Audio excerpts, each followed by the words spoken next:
Ahora sí. Bueno, muy buenas tardes, bienvenidos. Estamos comenzando el año del Grupo Shemesh aquí en Maccabi, con el honor de tener con nosotros en presencialidad a Natalio Steiner. Le damos la bienvenida a Natalio. Fuerte el aplauso. Aplausos por ahí también, por favor. Bueno, es un verdadero honor tenerte acá. Estás pronto a ser aliá, así que esperamos poder recibirte algunas veces más, en vivo y en directo, antes de que te vayas. El grupo Shemesh estaba muy ávido de escucharte, y Natalio nos pidió si podíamos compartir en un Zoom a algunas personas que tenían ganas de escucharlo también, así que les damos la bienvenida. Estamos aquí grabando también la conferencia, que nos reúne con un tema muy particular. La conferencia se intitula Israel entre Ucrania y Rusia, un dilema moral y político. Los dejo con Natalio. Adelante. Gracias, Tamara. ¿Se escucha bien? ¿Ustedes se escuchan bien? ¿Los del Zoom que están atrás se escuchan bien? ¿Sí? ¿Nosotros, Tamara? ¿La gente del Zoom escucha a Natalio? ¿Están escuchando? No. Algunos sí, pero otros no. Otros no. Dios dice que no. Bueno, vamos a tratar de hablar más fuerte. Quizás subiendo el micrófono, Tamara, podemos mejorar. Estoy tratando. ¿El audio? A ver. Hola, hola, hola, tampoco va. Hola. Acá está bien, pero por el Zoom está mal. Claro. Hola, hola. Estamos en la grabación. Hola, hola, hola.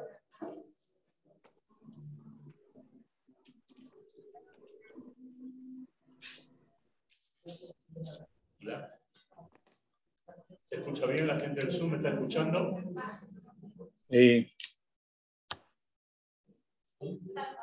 A ver, era eso. Sí. No. A ver.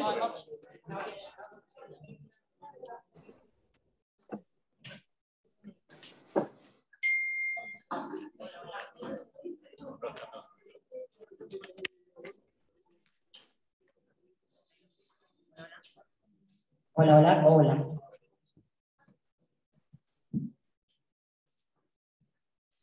Hola, hola. ¿Gente del Zoom me está escuchando? ¿Sí? Evitaremos el acople. ¿Se escucha ahora? ¿Sí? Ah, muy bien. Bueno, perfecto. Le voy a pedir entonces ayuda a Tamara, ya que yo estoy de espalda al Zoom. Cualquier duda o cualquier seña, me haces y me guías a ver qué es lo que pasa. Bueno, antes que nada, es un placer estar aquí junto a ustedes, tanto de forma presencial como de forma virtual, a mis espaldas, por esta magia del tiempo y de la tecnología que hace estas cosas. Es un placer doble porque por un lado nos encontramos después de 2 años y pico de pandemia. Yo la última vez que vine fue en 2019, ustedes recordarán. Y por otro lado es un placer encontrarme con tanta gente de Avellaneda también, que es mi terruño natal, por supuesto. Mi terruño natal, y ver a Moshe Corín, es algo maravilloso para mí, tantos años de charlas y conferencias que Moshe me llamó para dar por el Departamento de Cultura de ANIA y que sigo dando también ahora.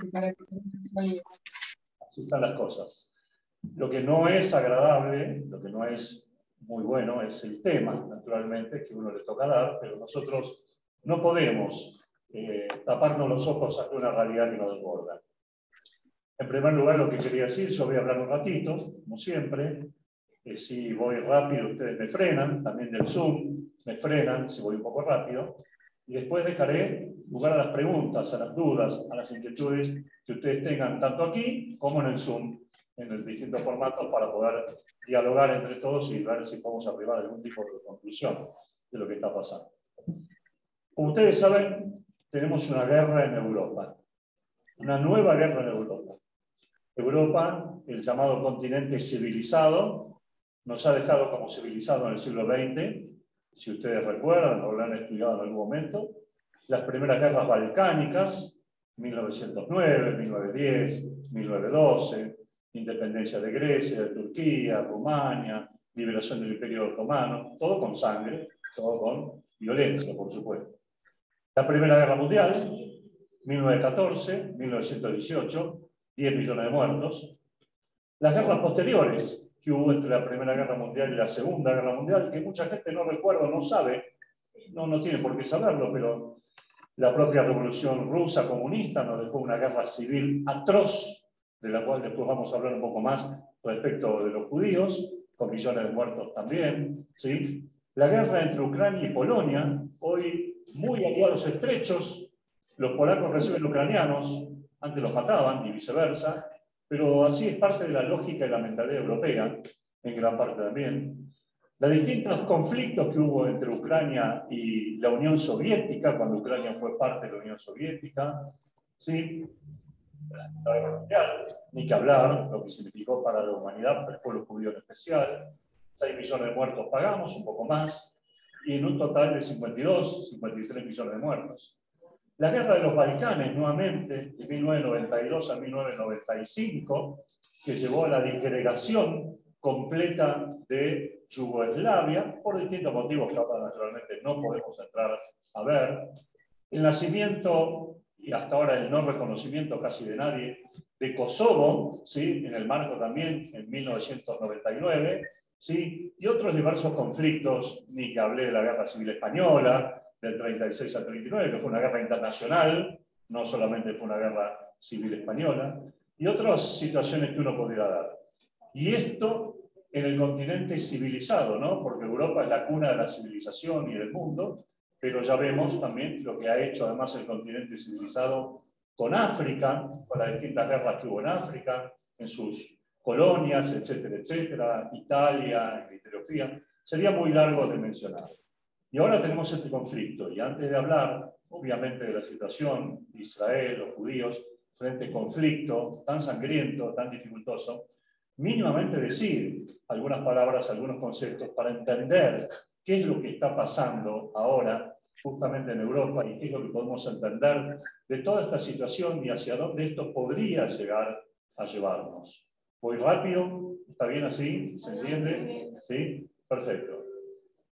En primer lugar, lo que estamos viendo es un conflicto que tiene por lo menos dos lecturas diferentes.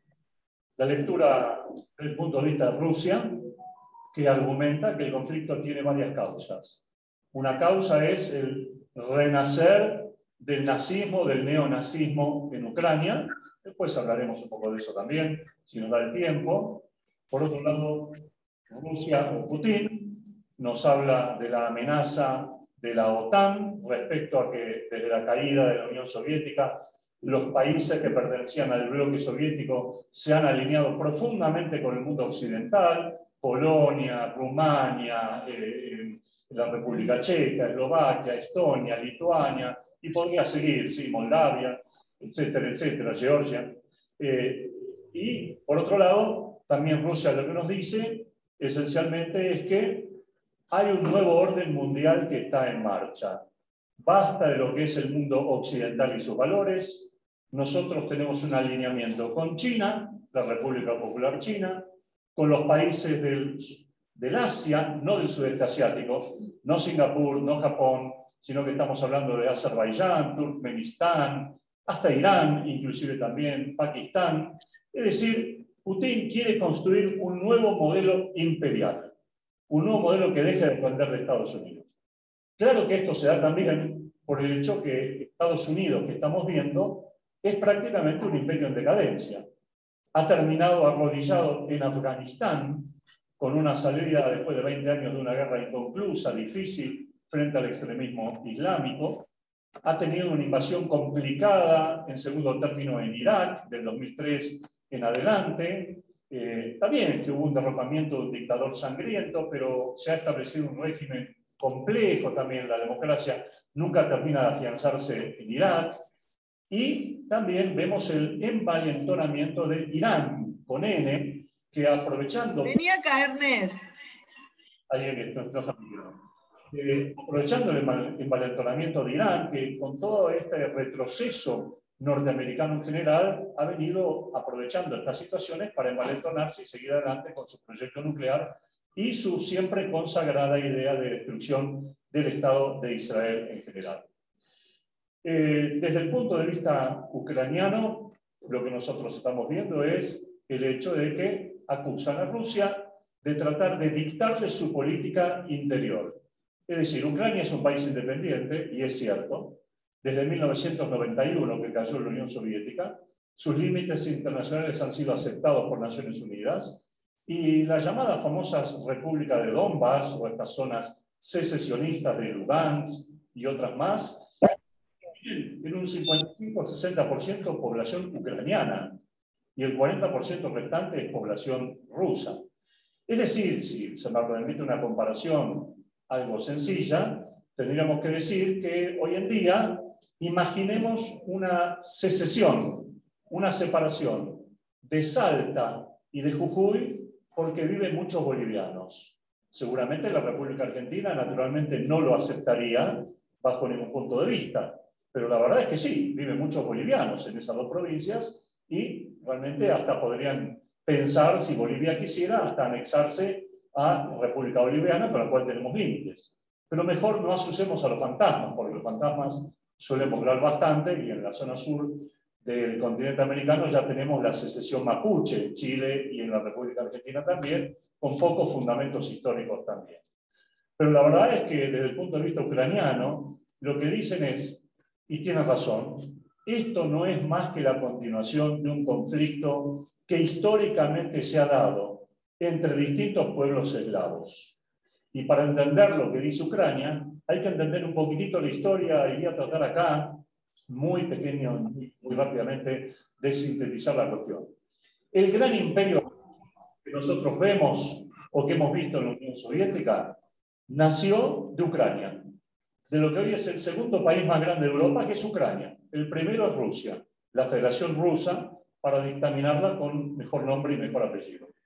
Rusia tiene hoy 18.500.000 kilómetros cuadrados, o sea que es el país más grande del mundo en fronteras, pero es la 12ª economía en el mundo, o sea que está lejos de ser una potencia económica. Sí es una potencia tecnológica y sí es una potencia a nivel energético, es un gran productor de petróleo y de gas, esencialmente, pero es un país que tiene una enorme cantidad de población, cerca de 250 millones de habitantes, pero con un desarrollo completamente desparejo, con un desarrollo que no va en función de lo que el país implica. Rusia tiene uno de los ejércitos más grandes del mundo, en eso sí es una potencia en el verdadero sentido de la palabra, con gran experiencia bélica, no solamente el conflicto de Afganistán de 1979 a 1989, sino que recordemos que Putin llegó al poder en 1999, tuvo que sofocar dos revueltas de los chechenos, que no son un pueblo fácil, que querían independizarse e islamizarse como Estado independiente. Y Putin no dudó, lo hizo a fuego, arrasando esas provincias que hoy están incorporadas naturalmente a Rusia. En 2008, Georgia, un pequeño estado judío georgiano, muchos conocen, en Israel hay muchos judíos georgianos, ¿sí? Stalin era georgiano también, ¿sí? Georgia, un pequeño estado, también quiso incorporarse a la OTAN, y la respuesta de Rusia fue la separación de dos provincias rusófilas que tenía Georgia, un país muy pequeño, que son las provincias de Osetia del Sur y de Abjasia. Uno casi ni siquiera ha escuchado hablar de ellas, habría que googlear para encontrar alguna referencia a estos países. Y la guerra ganó Rusia, naturalmente, en 5 días, ante el silencio del mundo occidental, donde no tomó prácticamente ninguna medida contra Rusia. Y Ucrania lo que está diciendo es que no solamente esta cuestión, sino que en el 2014 hubo una cuestión más grave. Rusia ocupó la península de Crimea. Estaba en Estados Unidos Obama, y Obama aplicó sanciones que fueron realmente de una tibieza notable para Rusia, casi una disculpa prácticamente. Y ahí, con la ocupación de Crimea, que es una península estratégica que comunica el mar de Azov con el mar Negro y la salida al Mediterráneo, que es una ambición muy cara de Rusia y muy necesaria para Rusia, y ahí también tenemos de que Rusia alentó el separatismo en estas dos repúblicas que están en el límite entre Ucrania y Rusia, y que no quedaron muy bien delimitadas cuando cayó la Unión Soviética y quedaron del lado ucraniano cuando quizá hubiera que haber pensado alguna otra repartición. Desde entonces, y para abreviar, desde el 2014 hasta ahora, que este conflicto volvió a estallar, hubo una guerra civil en Ucrania entre el gobierno ucraniano, el ejército ucraniano, la población ucraniana y estas dos repúblicas separatistas que no fueron reconocidas por nadie en el mundo como Estado independiente, hasta que Putin, después de muchos ejercicios militares en la zona fronteriza, y en esto sí debemos decir que Biden tenía razón y lo advertía, Rusia se está preparando por invadir, recuerden, antes del 28 de febrero, Rusia está acumulando tropas, no es un ejercicio militar, se viene una invasión, los ucranianos lo sabían, lo entendían, lo pensaban y se habían preparado en los últimos años para pelear y hacer frente al coloso ruso, solo que no sabían que iban a estar tan solos luchando contra la segunda potencia militar del mundo y la primera potencia atómica en el mundo, más que Estados Unidos, si consideramos la cantidad de armamento nuclear que tiene Rusia, no la calidad, pero sí la cantidad de armamento nuclear que tiene Rusia. A esta altura no importa, porque aunque alguno u otro tenga un misil más, un misil menos, una guerra nuclear entre ellos sería el fin de la humanidad. Así que por eso no nos preocupemos quién tiene más o quién tiene menos, ¿sí? Porque sería una catástrofe en ciernes, en líneas generales. Y por eso estamos en un conflicto básicamente muy grave, que puede marcar el cambio de la configuración mundial, o por lo menos a nivel europeo, y que estamos viendo que Ucrania está sola porque la OTAN no quiere intervenir. Y la OTAN no interviene por dos motivos. Un motivo legal, jurídico, y es que Ucrania no es parte de la OTAN. Desde el 2008 se le viene negando la inserción a la OTAN, y por lo tanto, de acuerdo al estatuto de la OTAN, ningún país, la OTAN no puede intervenir en un conflicto si un país que no está en la OTAN no lo pide. Y por lo tanto, obviamente Ucrania, aunque lo pida, no está en la OTAN. Y por lo tanto no está interviniendo. Lo que sí interviene en la OTAN y lo puede hacer, y Estados Unidos también, que es parte de la OTAN, todo el mundo sabe de lo que es la OTAN a esta altura del partido, son 28 países de Europa, más Canadá y Estados Unidos. Lo que sí pueden hacer, efectivamente, es enviar armamento, que es lo que han estado haciendo, y ayuda humanitaria en el límite con Polonia, en el límite con Moldavia y otros países que rodean Ucrania. Eso es lo que la OTAN está haciendo. Pero los ucranianos están desesperados, porque ya van 14 días de combate prácticamente, el ejército ucraniano está bastante desangrado, no hay fuerza aérea prácticamente ya en Ucrania, no hay casi helicópteros, no hay pistas de aterrizaje, solamente hay armas antitanques muy efectivas que evidentemente han retenido o han demorado un poco la estrategia rusa, que fue invadir al mejor estilo hitleriano, y no vacilo en decirlo, tipo Blitzkrieg, la guerra relámpago que Alemania llevó contra Polonia. Ustedes recordarán perfectamente que Polonia cae en pocos días, y Putin creyó que los ucranianos iban a caer muy rápidamente.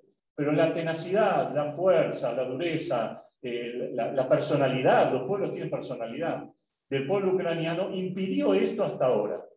Pero está claro que el triunfo militar, si continúa la guerra y no aparece una opción pacifista, está claro que en lo militar Rusia va a ganar. ¿Qué será ganar? Lo veremos en algunas semanas, probablemente. Yo no hablo de conquistar todo el país, pero sí de sitiar a las ciudades más importantes, a las cuales dudo que quiera entrar porque no le va a convenir, y también de dominar la parte sur de Ucrania, extender el dominio para tener acceso absoluto al Mar Negro, la vieja aspiración rusa de dominar el puerto de Odessa, ese puerto donde salieron tantos abuelos o bisabuelos nuestros, o padres, ¿no? Nuestros, que era la vía de salida de Europa hacia América, buscando destinos mejores. ¿Sí? Para Rusia es una obsesión tener y dominar o controlar de alguna forma el puerto de Odessa. Los objetivos de Putin cambiaron. De una victoria rápida que no se dio, se pasó a una guerra de demolición, como le gusta a Putin, y lo ha hecho en Siria, lo ha hecho en Dagestán, lo ha hecho en Chechenia, lo ha hecho en varios lugares. Si no puedo con vos, te atropello. Un elefante no le pregunta a la hormiga qué es lo que tiene que hacer, sino que la pasa por encima, y es la hormiga la que tiene que correrse. La lógica de Putin, y tiene razón en este sentido, es: nadie en Europa va a intervenir militarmente si yo amenazo con armas nucleares. Y evidentemente Europa lo último que espera es un conflicto nuclear. Y como el mundo no sabe todavía realmente si Putin es un gran estratega, un gran político, seguro que lo es, aunque eso no significa que sea aplicado para bien, pero sí saben que Putin está un poco psicótico. Tiene algunas alteraciones psicóticas, entonces mejor no estirar mucho, demasiado la tira con este hombre, porque es yo y el infierno. Es decir, si la gran Rusia imperial no puede volver a reconstruirse, por lo menos en los límites deseados, y la OTAN desea enfrentar a Rusia, se va a enfrentar a un conflicto de características nucleares, aunque eso no signifique Hiroshima y Nagasaki, sino la utilización de lo que llaman armas nucleares tácticas, es decir, pequeñas armas nucleares que igualmente pueden causar un daño enorme, casi en un radio de 2 kilómetros cuadrados a la redonda. Imagínense ustedes, Dios libre, de Belgrano hasta Palermo, devastado en 2 kilómetros cuadrados a la redonda por la locura de la utilización de un arma nuclear. Pero esperemos que no se llegue a eso. Yo soy convencido que no se va a llegar a eso, de ninguna manera. Y Occidente responde como puede responder, con sanciones económicas severísimas, muy severas, pero que estoy seguro que Rusia fue pensando que esto también podía suceder, y con la ayuda de China, que es una potencia fenomenal desde el punto de vista económico, China va a salir todavía más favorecida que Rusia de este conflicto, y va a salir como una potencia triunfante sin disparar un solo tiro, simplemente por el hecho de aliarse a Rusia estratégicamente, de establecer un nexo comercial más estrecho, de abastecimiento energético entre ambos, y eliminar un poco así la competencia norteamericana que les muy molesta a China en algún sentido en general. No quiero hacer mucha más geopolítica en este tema, ustedes pueden leerlo, pueden escucharlo en diversos medios, en diversas lecturas. Quiero avanzar sobre el tema específico, que es el tema de Israel y de los judíos. Primero voy a hablar de los judíos. Y la verdad, se lo quiero decir de corazón, la primera reacción instintiva mía fue que cuando Rusia invadió Ucrania y Ucrania se defendió de Rusia, fue decir, la verdad, mátense todos. Mátense todos, que no quede ninguno. ¿Saben por qué? Porque uno como profesor de historia judía sabe muy bien lo que ha implicado Ucrania para los judíos y uno sabe muy bien lo que ha implicado Rusia para los judíos. Y si no lo sabemos, lo voy a decir, porque esto no aparece en los medios de comunicación. No aparece. Polonia y Lituania fueron los reinos que dieron origen a Ucrania, que era un país cosaco. Era el límite entre la civilidad y el desierto cosaco y la Siberia, Rusia en general, que no estaba del todo desarrollada. Y sabemos perfectamente que en el año 1648-1649, Bogdan Khmelnytsky, que es el héroe nacional de Ucrania hasta el día de hoy, aunque Ucrania tenga un presidente judío, que después vamos a hablar de eso, Bogdan Khmelnytsky llevó a cabo y organizó las matanzas más atroces de judíos en nombre de los ucranianos, los cosacos y los tártaros que uno puede imaginar. 700 comunidades judías ucranianas y polacas destruidas en un año y medio de guerra, mujeres violadas, mujeres embarazadas a las cuales les retiraban sus bebés y les ponían gatos en la panza. Esto está en las crónicas históricas de la época, de una crueldad, de una tortura, de una miseria humana, de ahogamiento de personas, de conversiones forzosas, de venta de esclavos judíos a otros lugares.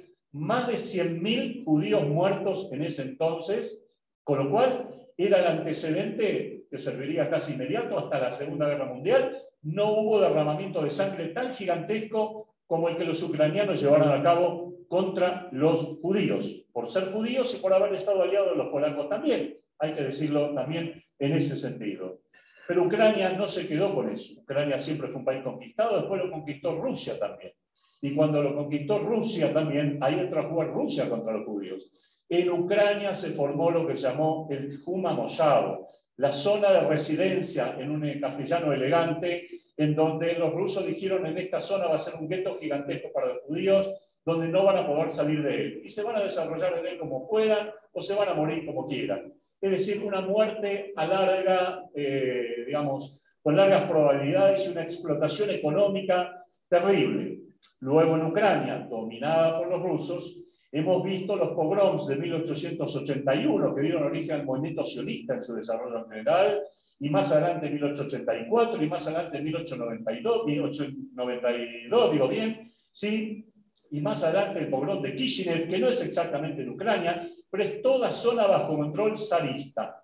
Quiere decir que el régimen de Rusia, el régimen de los zares, no fue mucho mejor que Ucrania en el trato hacia los judíos, solamente querían de alguna manera u otra más explotarlos que asesinarlos. pero tampoco fue una delicia. Luego de la Primera Guerra Mundial, yo antes lo cité, una guerra civil en Rusia, la guerra civil entre mencheviques y bolcheviques, los ucranianos que eran nacionalistas y que nunca quisieron pertenecer a Rusia, aunque fueron de 400 años bajo dominio ruso, se trataron de independizar directamente de la revolución comunista y hubo una guerra civil. En esa guerra civil casi 50.000 judíos la pagaron con su vida, el nacionalismo ucraniano y el extremismo comunista del Ejército Rojo también. ¿Sí? Esto hay que tenerlo en cuenta. Se conoce de aquella época el nombre de Petliura, que era uno de los líderes ucranianos más famosos y sangrientos en la lucha contra los judíos en general y la lucha contra los rusos.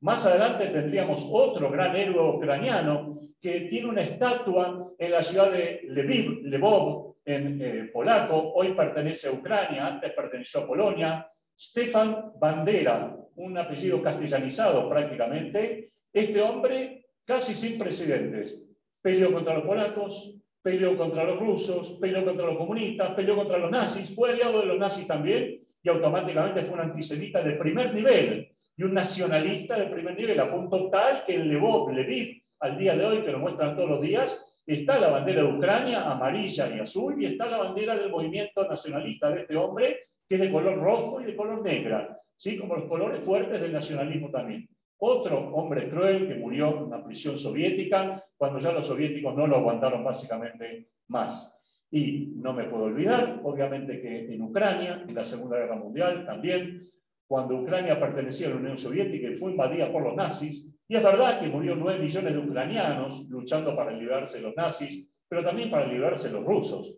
que vendrían después, pero Ucrania fue el país más aliado de los nazis, junto con Polonia, en la Segunda Guerra Mundial. La mayor parte de los jefes que estaban, y de los comandantes y de los soldados que cuidaban los campos de concentración, eran de origen ucraniano. La policía ucraniana, con su vestimenta negra, era famosa en Ucrania por su crueldad contra los shteitales, contra las aldeas judías hasídicas. En Ucrania, olvidé decir que se desarrolló el movimiento hasídico en todo su esplendor. Por eso hasta el día de hoy están tantas tumbas de tantos tzadikim que la gente va, especialmente Rabbi Nachman de Bratslav, que antes de la guerra, la tumba de él en Rosh Hashanah juntaba 40.000-50.000 judíos perfectamente bien. Pero bueno, en esa época Ucrania también se la llevó a cabo contra los judíos, no todos, por supuesto, uno no trata de generalizar, pero como política casi estatal, podemos decir que Ucrania era realmente un país filo antisemita, totalmente, de forma absoluta y total.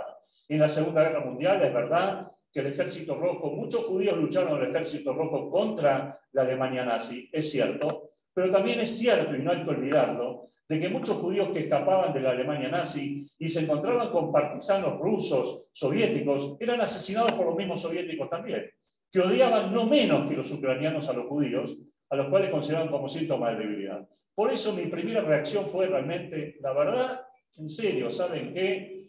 No, esta población de estos dos países no merece mucho más porque tiene un pasado que prácticamente puede seguir en los genes o en la historia cultural de estos países. Babi-Yar, me olvidé de mencionar en la Segunda Guerra Mundial, por supuesto, la masacre en 2 noches en septiembre del 42 de toda la comunidad judía de Kiev. 33.700 judíos fueron conducidos a un bosque en Babi-Yar. Hoy está el monumento que Ucrania reconoce felizmente como tal. En Babi-Yar está la fosa común de 33.700 judíos, que fueron las masacres más horrorosas y más espantosas llevadas a cabo por alemanes y ucranianos, que colaboraron específicamente conduciendo al bosque de Babi-Yar, donde los alemanes y ucranianos se encargaron de desarrollar estas masacres, de las cuales prácticamente casi no hay testigos con vida en ellas. Sí, ahí creo que una pregunta o una observación. Vos te estás hablando mucho del pasado. Ahora voy al presente. Bueno, sí. Entonces, si estamos hablando del pasado, tendríamos que hablar de Alemania, tendríamos que hablar de Rusia, de los pogroms. Por eso, me parece que vos estás enfocando mucho en el pasado. Por eso voy al presente ahora. Me parece que si no enfocábamos del pasado no podemos entender el contexto actual, sobre todo la posición de Israel, la posición de nosotros como judíos. Evidentemente, esta Ucrania antisemita y esta Rusia antisemita no es hoy tal, no es tal. El mundo ha avanzado, los nietos de los asesinos hoy no son en el mejor de los casos, asesinos. Realmente alguien me decía, bueno, pero Ucrania, que pase lo que pase, por toda la historia que yo comenté, ¿sí? Pero yo le decía, pero mirá, en Francia y en Estados Unidos hay más actos antisemitas que en Ucrania. Entonces no podés pensar así. Además, a partir del año 2014, Ucrania eligió un presidente de origen judío, Zelensky, que realmente, ¿qué país antisemita va a elegir un presidente judío? El mundo cambió, Ucrania cambió, Rusia también cambió. Putin, no tenemos que vacilar en decirlo, es un gran amigo de los judíos. Tiene excelentes relaciones con Chabad Lubavitch. Ha fortalecido la vida judía después del comunismo, después de la caída de Boris Yeltsin, y ha desarrollado las comunidades judías y no tenemos por qué dudarlo. Es decir, por eso estoy diciendo y titulé esta charla Dilema Político y Moral, porque como judíos no podemos olvidar la historia del pasado, pero también tenemos que tener en cuenta el presente. Y ahora con el presente tenemos que ver las necesidades de Israel. Acá Israel se encuentra, sí. Te quiero preguntar algo porque vos dijiste que viene el ejército más importante, ¿no? ¿Por qué están reclutando sirios para esta guerra? Si tiene un ejército tan importante. Bueno. Y además, ¿cómo estamos nosotros que tenemos tantos problemas con Siria? Ahora vamos a entrar en ese tema, vamos a ir a las preguntas en general, para no salirme del tema. El rol de Israel. Naturalmente que Israel quedó muy sorprendido por este conflicto también, el cierne que se venía, por muchas cuestiones. En primer lugar, tenemos que decir que desde el año 1992, cuando ya termina de caer la Unión Soviética, Israel establece relaciones plenas con Ucrania y con Rusia. Y con los dos países las relaciones son normales y buenas. Justamente deberíamos decir al contrario. La Rusia que apoyaba a los países árabes en la lucha contra Israel desaparece y queda una Rusia que de alguna manera puede tener una posición más cercana a Israel. Derecho a los niveles comerciales, el desarrollo.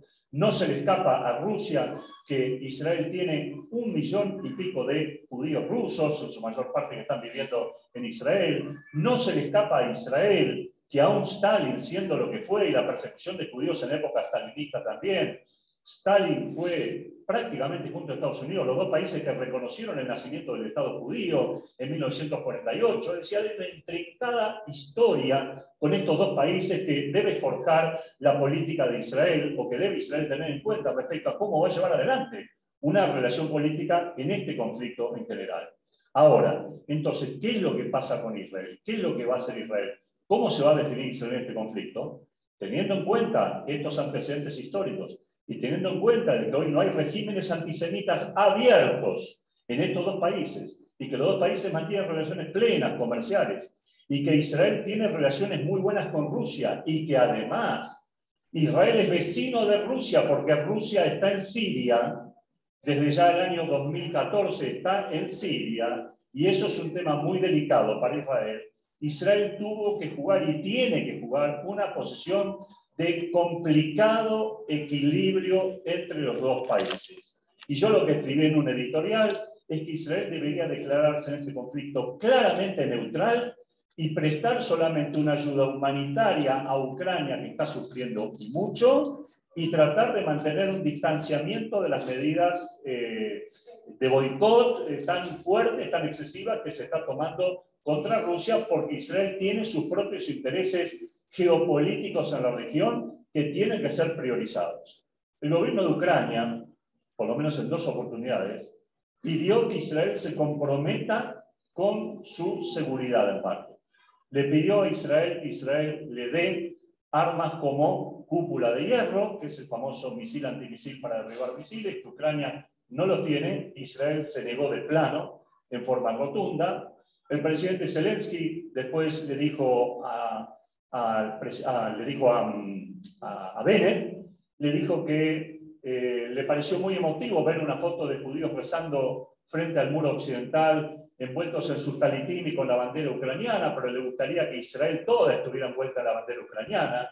Zelensky pone a Israel en una posición muy incómoda. Israel no puede envolverse en la bandera ucraniana. Humanísticamente sí puede envolverse en la bandera ucraniana. Y por eso lo que Israel hace y sigue haciendo hasta el día de hoy es enviar ayuda humanitaria. Más de 120 toneladas ha trasladado de elementos quirúrgicos. Hay un hospital de campaña montado en la zona fronteriza. Hay miembros de la organización Hatzalah que no preguntan al que viene si es judío o no es judío, o es musulmán o es ucraniano, o su abuelo era antisemita, o su abuelo amaba a Bogdan Khmelnytsky o lo que fuere. Trabajan para salvar vidas y tratar de estimular la migración. Primero, el retorno de los israelíes que había en Ucrania. En Ucrania había, antes del estallido de la guerra, aproximadamente 15.000 israelíes. ¿Qué hacían tantos israelíes en Ucrania? ¿Turismo? No. Lo que hacían era que la mayor parte de ellos se educaban en universidades ucranianas. Ustedes saben que en Israel las universidades son pagas y son caras para el israelí. Entonces muchos israelíes, en su mayor parte árabes israelíes, casi el 40%, fueron a Ucrania a estudiar, donde las universidades son más baratas y donde Ucrania quiere empezar esta política israelí de preparar talentos para después poder hacer crecer su propio país. Ya hoy hay en Ucrania menos de 2.000 israelíes. Israel evacuó a la mayor parte de ellos, detectándolos, sabiendo dónde estar, comunicándose con los consulados, con la embajada israelí, que ahora está en Lvov, etcétera, etcétera. ¿Sí? Y está preparando una alianza masiva de judíos ucranianos. Viven en Ucrania cerca de 110.000 judíos aproximadamente, o personas judías que entran en el marco de la llamada ley de retorno. Ustedes saben que la ley de retorno permite la alianza de aquel que es judío, o que por lo menos si no es judío pueda acreditar hasta algún tercera generación, abuelo, que sea de origen judío. Ahora en Ucrania todos son judíos, es decir, todos son judíos, porque el único país que permite la entrada abierta casi directamente es el Estado de Israel.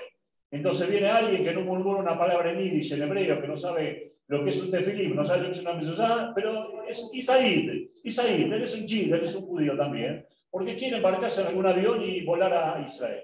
Israel está revisando esta situación y está priorizando a todos aquellos que en el marco de la ley de retorno son judíos, pero también está permitiendo la entrada de no judíos por una cuestión claramente humanitaria. Pero como dijo la ministra del Interior israelí, Ayelet Shaked, Israel es un país pequeño, no puede solucionar el problema de refugiados, de miles de refugiados ucranianos que están viniendo y que están yendo por toda Europa. Esto tiene que ser una solución europea esencialmente. Israel está en Asia. Si bien mentalmente Israel en gran parte es Europa y sus aliados son de la Unión Europea, Israel no deja de ser un país asiático y muy pequeño y ya rodeado de sus propios enemigos, con lo cual ya tiene bastante como para empeorar su situación. Entonces, por un lado, Israel piensa en lo que le pide Ucrania. Y por otro lado, Putin levanta el teléfono y le dice a Bennett: no nos gustó el voto israelí en la Asamblea General de Naciones Unidas, donde Israel condenó abiertamente la agresión de la Federación Rusa a Ucrania. Entonces, automáticamente dice: nosotros podemos ser mediadores, que es la opción natural que Israel debe presentar. Nosotros podemos mediar. Levanta el teléfono de Zelensky, levanta el teléfono de Biden y le dice: ¿qué les parece si nosotros intentamos una mediación? Magnífico, adelante. Con tal de parar esta guerra, Israel puede llegar a mediar. Israel tiene buena relación con los dos países, hay judíos en los dos países, el presidente de uno de los países es judío, el otro presidente del otro país, invasor, es un amigo de los judíos, y hay alguna historia que nos quiere contar que dice que lloraba lágrimas de chiquito porque lo cuidaba una madre. No vamos a entrar en leyendas ahora. Son historias, piste bube mais, como decía en yiddish, piste bube mais, que la madre de leche de Putin era judía, como la de Menem, piste bube mais. No importa 2 centímetros si eso es judío o no es judío. Menem, Putin fue un miembro de la KGB, fue un miembro cruel de la KGB, de los servicios de inteligencia, aprendió mucho ahí, mucha táctica, mucha estrategia, es un hombre inteligente, es un abogado, conoce 4 idiomas, en lo político es un hombre que tiene una capacidad muy superior a cualquiera de los políticos que están hoy en Europa o inclusive en Estados Unidos. Quizá Angela Merkel podría hacer un poco de sombra, naturalmente, pero no vamos a hablar ahora de esa marca, de ese punto. Lo que quiero decir es que Israel tiene que sopesar con muchísimo cuidado dónde se va a instalar en este conflicto. Y lo está tratando de hacer de una manera complicada. La mediación israelí, que nosotros vimos que Bennett viajó en Shabbat y violó el Shabbat, y sabemos que el Talmud permite violación del Shabbat para salvar una vida, sobre eso no hay ninguna duda, y ningún rabino se quejó, alguno que otro que sí, otro que no, podría haber viajado 24 horas, no importa ahora. Viajó en Shabbat, trató de mediar, trató de establecer con la anuencia de Estados Unidos y de Ucrania.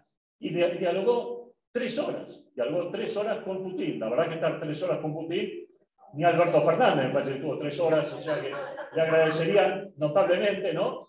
Lo escuchó. Putin es un hombre que escucha, habla muy bajo, porque quiere que todo el mundo incline un poco la cabeza, y es una señal de reverencia también inclinar la cabeza para escuchar a Putin. Tiene ambiciones imperiales y zaristas que el hombre básicamente no oculta. Putin escuchó, pero no dijo mucho. Ahora enseguida, ya termino, ¿eh? Putin escuchó, pero no dijo mucho.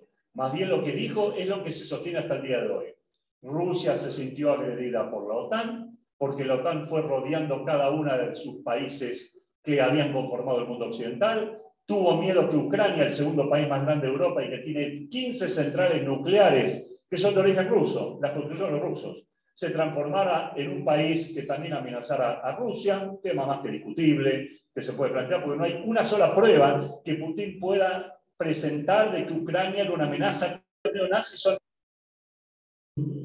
entre el segundo y el tercer lugar en Francia. En Estados Unidos vemos que están en crecimiento, en Alemania está en tercer lugar. ¿Saben cuántos votos tiene el partido neonazi ucraniano? 1,9%. ¿Se puede acusar por el 1,9% de la población de Ucrania de ser un Estado neonazi? Lógico, si me hablan del pasado, como yo hablé del pasado, naturalmente tengo que decir que evidentemente el pasado ucraniano no fue maravilloso. Pero tampoco fue muy maravilloso el pasado argentino para con los judíos argentinos, y así en las diásporas en general. Tenemos que mirar el presente, entendiendo el pasado para entender el futuro. ¿Qué fue Bennett hacer y qué propuso? Todavía no lo sabemos. Sabemos lo que Putin quiere y que es de difícil obtención aparentemente. Putin quiere que se reconozca a la península de Crimea como territorio claramente ruso. Putin quiere que las 2 repúblicas independientes por las cuales aparentemente estalló la guerra y que las reconoció como territorio independiente, quieren que sea parte de Rusia. Y Putin también quiere, de alguna manera, de que Ucrania sea un estado desmilitarizado. Bueno, a esta altura del partido ya prácticamente los pobres ucranianos tienen bombas incendiarias y no mucho más para luchar, así que puede ser casi un estado desmilitarizado. Y Putin quiere cambiar la constitución de Ucrania, diciéndole que Ucrania nunca va a poder ser miembro de la OTAN. Son ambiciones imperiales que si Occidente y Ucrania ceden su totalidad, mañana, cuando digo mañana puede ser dentro de 5 años, Putin va a ir por más. Va a ir por más en otros lugares. Va a ir por Estonia, va a ir por Letonia. Todo lugar donde haya un rusófilo, un ruso parlante, Putin va a decir que esa zona pertenece a Rusia. Así como Hitler en la Segunda Guerra Mundial, y acá sí tenemos que aprender mucho del pasado, decía que todo lugar donde se habla alemán es de Alemania, y por eso invadió y anexó la República Checa, y por eso conquistó sin tirar un solo tiro a Austria, y por eso la zona de los Sudetes en la República Checa también, y las partes de Polonia del norte que también eran de habla, y Danzig, toda la zona que era de habla alemana. Hitler decía, tiene que ser bajo el dominio alemán, el Lebensraum, el espacio alemán que necesitamos para que Alemania pueda crecer. Bueno, Putin dice lo mismo. Lo que Putin no dice es que por el cambio climático, escuchen bien esto porque esto es algo increíble, por el cambio climático que afecta al mundo, Rusia se está viendo beneficiada por ese cambio climático. ¿Saben por qué? Porque la zona siberiana, que era una zona prácticamente inhabitable, en el verano se está transformando en una zona que tiene 35 o 36 grados de calor. En invierno hay que irse porque tiene 67 grados bajo cero, naturalmente. Pero ¿qué pasa? El Ártico se está quebrando, está desapareciendo y los mares del norte de Rusia se pueden navegar. Y al navegarse se puede manejar mejor el comercio internacional y acortar distancias. Y Rusia ha incorporado 140 millones de hectáreas que estaban en Siberia a su capacidad productiva. Por eso es uno de los principales productores de trigo y de girasol, al igual que Ucrania, que también produce trigo y aceite de girasol casi en un nivel muy, muy elevado también, pero no por eso, obviamente, Rusia conquista Ucrania. Volviendo a Israel y cerrando y dejando lugar a la pregunta de ustedes, porque yo me extendí mucho, es lo siguiente. Israel, si esta mediación israelí sale bien, no sabemos, insisto, qué es lo que Bennett ofreció o qué planteó, Israel se va a llevar las palmas, naturalmente, porque habrá evitado un baño sangriento mucho más grande que lo que viene a continuación, o podría llegar a venir a continuación, ojalá yo me equivoque y no suceda, pero si esto fracasa y la mediación israelí no sale bien, podemos quedar del lado de Rusia, automáticamente pegados. Mientras el mundo occidental repudia la invasión, resulta que Israel tomó una actitud de cierto distanciamiento de Ucrania y cierto acercamiento a Rusia. ¿Por qué? Porque hay una necesidad geoestratégica de Israel. Y la necesidad geoestratégica tiene que ver con el hecho de que Israel no podría atacar en Siria con la libertad con que lo hace desde hace ya varios años atrás, con su fuerza aérea, objetivos iraníes y objetivos de Hezbollah, si Rusia no lo permitiera.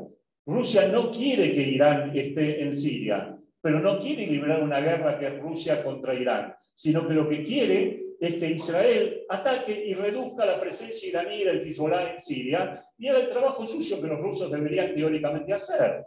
¿Para qué gastar más soldados rusos y más armas y más problemas y más conflictos si hay un país vecino que es Israel? Además, cuando Rusia le permite a Israel atacar Siria, está poniendo una cuña en las relaciones entre Israel y Estados Unidos.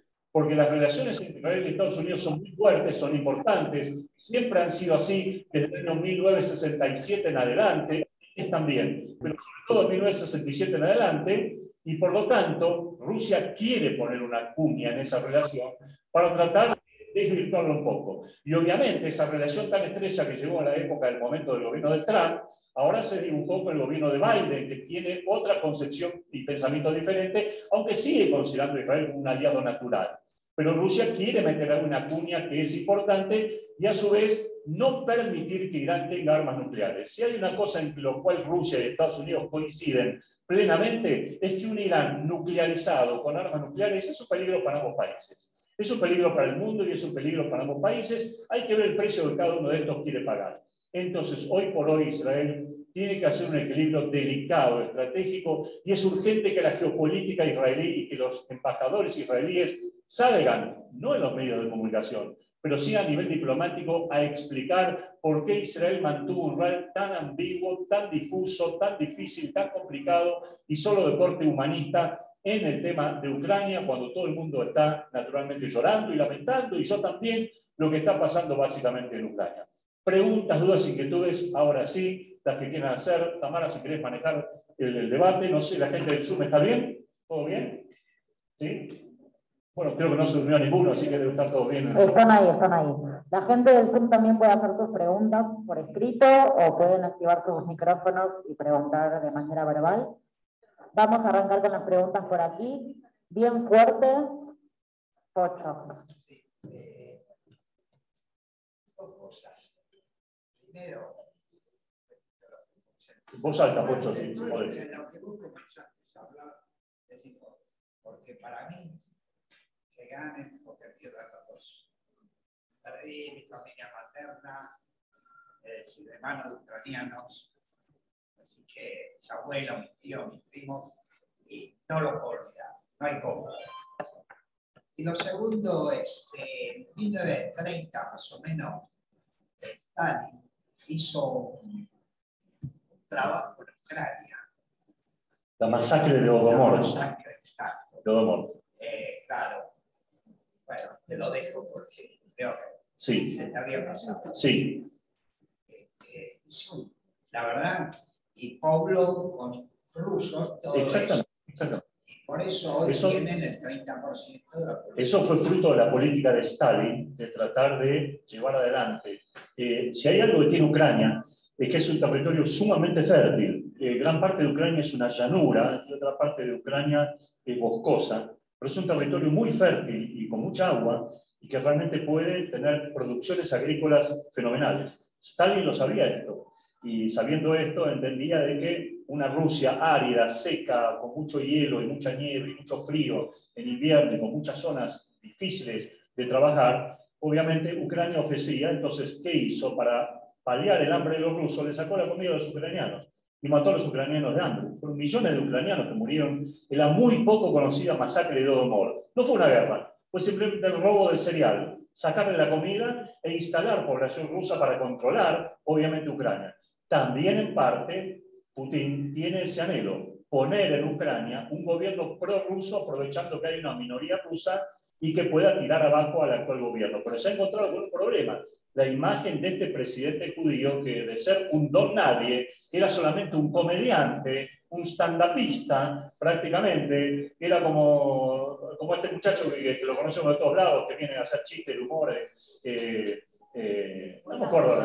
Moldavsky, era un Moldavsky más, era un stand-upista, un humorista, se transformó a raíz de un stand-up que hizo sobre yo soy el presidente, pudo armar después un pequeño partido político por la caída y por la corrupción que había en Ucrania, y llegó donde llegó, y se está desempeñando desde un punto de vista cívico, militar en lo que puede, con un buen asesoramiento y aprovechando el nacionalismo ucraniano que siempre ha sido muy fuerte en general, ¿sí? Eso está claro, Pocho, no hay ninguna duda de que los rusos nunca han visto con buenos ojos a Ucrania como un lugar independiente y nunca van a dejar de echarle un zarpazo encima, a menos que tengan a alguien que sea un títere que gobierne el territorio ucraniano. La pregunta es qué va a poder hacer, naturalmente, Occidente para permitirle a Ucrania que ingrese a la OTAN, porque es su anhelo, su deseo y su seguridad y su tranquilidad. Es decir, Putin ha tenido una política arrasadora que es injustificada bajo todo punto de vista y que no se sostiene con ningún tipo de argumentación. Sí, no sé si hay otras preguntas. Sí. Se parece a, esto parece a lo mismo que sucedió en los Unidos Chamberlain. Sí, hay otras, realmente podríamos ser, se parece más antes del comienzo de la guerra. Es decir, no se parece tanto ahora. Antes del comienzo de la guerra sí, porque esta guerra, como dije antes, Biden la veía venir. Y además Rusia ya estaba preparada para la guerra desde hace un año atrás, porque los medios rusos ya empezaban a hablar e instalar en la población la idea de que Ucrania esto, la idea que en Donbass, la idea de que aquí, que de allá, ya se empezaba a preparar la opinión pública. Entonces, de alguna manera, esto era así. Es verdad que no todo Rusia está a favor de la guerra, es imposible saber cuántos rusos están a favor y cuántos están en contra. Es verdad que han habido manifestaciones en contra de la guerra de parte de los rusos. Es verdad también que Putin los ha mandado a la cárcel por manifestarse en contra. También es cierto que se ha cortado Facebook y se ha cortado acceso a Internet en muchos lugares, pero eso nos tiene acostumbrados los dictadores. Nos tiene acostumbrado Venezuela, nos tiene acostumbrado Nicaragua, nos tiene acostumbrado esta lucha dictadora. Yo quiero que entiendan algo que es fundamental, porque en la Argentina esto no se ha terminado de entender. No lo ha terminado de entender el gobierno argentino y tampoco ciertos sectores de la izquierda argentina que siempre luchan por los derechos humanos de cualquiera que anda por allí, pero se olvidan de los derechos humanos de cualquier otro país que aparentemente es aliado del Satán norteamericano. Entonces, ante eso, la Argentina es verdad que después de 3 o 4 vacilaciones tomó una actitud claramente antiucraniana, pero la Argentina no envió ni un miserable avión con ayuda humanitaria a Ucrania. Está bien, Argentina no puede enviar un avión a Ucrania porque no puede enviar un avión a Corrientes a apagar el fuego. Pero más allá de eso, un gesto humanitario, una manifestación, una proclama. No, si vas a una manifestación en favor de los ucranianos, sos del PRO. No importa los derechos humanos. Así que si sos del PRO, entonces ellos ven entre el bien y el mal y diferencian en este tipo de cuestiones. Acá es una batalla, no entre el capitalismo y el comunismo, que dejó de existir en el formato que conocíamos hace rato, sino entre un modelo capitalista occidental liberal y un modelo capitalista, porque Putin es capitalista, pero dictatorial. ¿Y quién sostiene a Putin? Los grandes oligarcas rusos que se beneficiaron con la caída de la Unión Soviética y se apoderaron de las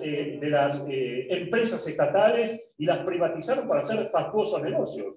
Putin tiene yates que salen más de 1.200 millones de dólares. Los grandes, no hace falta, pueden verlo ustedes en los medios de comunicación. El presidente judío del Chelsea, el club de fútbol, que compró el club de fútbol, Román, no me acuerdo del nombre, sí, está dispuesto a vender su club también y, sí, Abramovich, ya está, Román Abramovich, gracias. Justamente también se siente con cargo de conciencia y los grandes magnates rusos le están dando la espalda a Rusia porque están viendo que esta guerra está más estirada que de costumbre, que la reacción internacional ha sido fenomenal, que los ucranianos no se han rendido al segundo, tercero o cuarto día, sino que ya van por el día 14 y todavía aún lo peor no parece haber llegado en algún sentido para los rusos. Y acá Susana nos preguntaba, pero teniendo Rusia tantos soldados, ¿por qué quiere soldados sirios? Y bueno, quiere soldados sirios en primer lugar porque Siria le debe muchos favores a Rusia. Y esencialmente Siria le debe a Rusia el hecho de no haber caído Bashir el-Assad del poder y haber dejado lugar a un gobierno de Al-Qaeda que se apoderaba en gran parte de Siria. Y por otro lado, también quiere soldados sirios porque si mueren soldados sirios, no es lo mismo. Los sirios están acostumbrados a morir después de todo en Siria, en una guerra que ya lleva 10 años, pero que lleguen soldados muertos rusos en demasía a la población rusa, ya va a empezar a ser un problema un poco más serio y algunos sectores de la población van a empezar a enquistarse mal respecto a este tipo de cuestión. Han dado vuelta por ahí algunos rumores, no del todo desmentidos, de que soldados rusos muy jóvenes que cayeron prisioneros dijeron: yo no sé ni dónde me trajeron, nosotros nos llevaron a hacer ejercicios militares a la frontera con Bielorrusia y fuimos a Bielorrusia, pero nunca nadie nos dijo que teníamos que entrar a un país para invadirlo y combatirlo. Si quería estar luchando acá en Ucrania, si mi tía es de origen ucraniano y vive en no sé qué aldea que está ahí en Ucrania. Y peor aún todavía, en la zona de Donbass convive una pareja en donde él es ruso y ella es ucraniana y tienen hijos que no saben para qué lado estar y para qué lado disparar y para dónde ir. Es decir, acá tenemos un conflicto interétnico que ha sido disparado en el peor de los momentos, en una situación realmente muy extrema. Sí, hay una pregunta, sí. Ana y luego Rubén. Ana. Te quiero traer más a la actualidad. Tú dijiste que todavía no se sabe el resultado de la reunión de Israel con... Yo antes de venir escuché a unos periodistas extranjeros diciendo que Israel perdió. No logró absolutamente nada. Mi pregunta es, ¿cuál es el resultado que puede tener Israel si está en paz esta... Bueno, en primer lugar, todavía creo que es muy temprano para decir que Israel perdió. ¿Por qué? Porque ya Bennett ha hablado 4 veces por teléfono con el presidente de Ucrania, con lo cual indica que hay algo en el camino, alguna esfera o algo de comunicación hay. Ha hablado por teléfono otra vez con Putin después de haberse encontrado. Ahora, lo que sucede es lo siguiente. Yo creo que Bennett, digamos, por su experiencia política, no es la persona adecuada para mediar, porque carece de la idoneidad política y de experiencia para hacerlo. Le hubiera venido como anillo al dedo en este momento de Israel que Netanyahu hablara. Netanyahu hablaba con Putin todos los días por teléfono, como hablo yo, como Shekorin ahora, como de amigo a amigo, sin ningún tipo de problema. Tenemos otro ministro del gobierno, el ministro Lieberman, que es ruso y que conoce los códigos del pueblo ruso también, que podía haber hablado más. No es Bennett la persona, es muy tibio Bennett en este sentido todavía, y no sabemos qué propuesta pudo haber elaborado. Bennett fue más que nada tratar de calmar un poco a Putin, porque el canciller israelí Lapid se fue de boca y habló del masacre que estaba sucediendo en Ucrania, cuando Israel sabe que tiene que manejarse con mucho cuidado por los motivos que dije de lo que está pasando con Siria y lo que está pasando con Irán, que esa es la prioridad estratégica hoy de Israel. Ahora, Bennett habló 2 cosas más con Putin, por eso demoró 3 horas la reunión. No habló solamente de una propuesta de paz, también habló de cuál va a ser el rol de Rusia ante un eventual ataque de Israel a Irán, del cual se viene hablando mucho si obviamente se firma un acuerdo que no satisfaga los intereses de seguridad de Israel. Y el tercer punto, sí, fue delicado, escuchar el tirón de orejas que Putin tuvo que darle por la posición israelí. De allí el equilibrio de Israel respecto a negar completamente el envío de hasta un miserable revólver para que los ucranianos tengan para luchar, para no darle lugar a Rusia a ningún tipo de cuestión. No se olviden también que en Ucrania, como dije, viven 110.000 judíos, en Rusia viven 250 o 260.000 judíos, y sabemos que los judíos siempre somos el pato de la boda en algunos conflictos, y terminamos pagando y siendo chivos expiatorios de alguna cuestión. Si Israel aparece ladeado para algún otro lado, no sería de extrañar que aparezca en algún otro país manifestaciones antisemitas violentas contra los judíos de esos países. Porque esto no sería la primera vez en la historia que sucede. Básicamente, ya lo hemos visto en otros momentos históricos también. Así que por eso Israel debe andar con mucho cuidado, pensando primero en sus intereses geopolíticos estratégicos y también pensando que hay judíos que viven en Ucrania y que viven en Rusia y que también, fíjense que es irónico también, pero hay soldados judíos en el ejército ucraniano que en este momento están luchando contra soldados judíos en el ejército ruso. Esta no es una guerra como la Segunda Guerra Mundial, en donde claramente sabíamos que en la Segunda Guerra Mundial no había soldados judíos luchando en favor de Hitler. No es la Segunda Guerra Mundial. Acá el judío como ciudadano de Ucrania y como ciudadano de Rusia está alineado con el país de origen, en el lugar donde nació. Independientemente sea más sionista o menos sionista, para él hay una situación realmente de gran contradicción y de mucho dolor también por sus propios países, en donde antepone obviamente sus intereses. Así que es realmente una situación muy dilemática para Israel. Yo insisto, creo que un triunfo político, yo lo que creo es que Putin va a ganar la guerra a nivel militar, pero va a perder la posguerra desde el punto de vista de lo que puede pasar después. Hoy Estados Unidos anunció el corte de compra de combustible, de petróleo y de gas. Hay algunos países europeos que lo van a imitar, no todos, porque Alemania no puede hacer algo así por el momento, ya que el 75% de gas que recibe Alemania proviene de Rusia. Y el invierno en Alemania es muy frío, y yo no sé si la población alemana va a aguantar el frío con algún caloventor, algún calefactor, etcétera, etcétera, porque obviamente todavía proviene el gas de Rusia. Por otro lado, también Putin no es tonto. Hay un oleoducto y un gasoducto que pasa de Rusia por el suelo ucraniano y va hacia Europa, y también abastece de gas y de petróleo al sur de Europa. Quiere decir que Europa tiene una gran dependencia energética de Rusia, y por eso no puede tomar tampoco más medidas severas, pero las que ya se han tomado son medidas que descolocarían a Rusia en un mediano o largo plazo, porque Rusia tiene en su Banco Central 633.000 millones de dólares. O sea que me imagino que Alberto Fernández le había pedido un par de millones de dólares para que enriquezca un poco la caja nuestra, que está bastante vacía, ¿no? Porque Rusia tiene de sobra, porque lo ha venido acumulando, o sea, tiene capacidad para aguantar una devaluación del rublo. Y es más, Putin ya se ha mandado una argentinada. No solamente que estableció un corralito en Rusia para los ciudadanos rusos que no pueden retirar en dólares, sino que tienen que retirar en rublos, sino que también ya va a inspirar a alguno acá en Argentina, porque ha dicho que los que tienen deuda en dólares en el exterior, los rusos, que la paguen en rublos. Como el rublo se devaluó bastante, entonces el acreedor va a perder dinero. Eso como contramedida por las medidas del retiro de las empresas occidentales y norteamericanas de Rusia y el aislamiento del sistema de pago internacional llamado SWIFT, como ustedes saben, esta palabra, que ha sacado a Rusia de la esfera del comercio internacional y lo transforma por lo menos en un paria para el mundo occidental. Hay que ver hasta dónde estas medidas van a dar resultado, porque vuelvo a insistir, China puede ser un elemento equilibrante para Rusia y permitirle soportar más o menos las medidas que el mundo occidental está tomando para doblegar el brazo de Rusia. A mí me parece, por lo menos en ese sentido.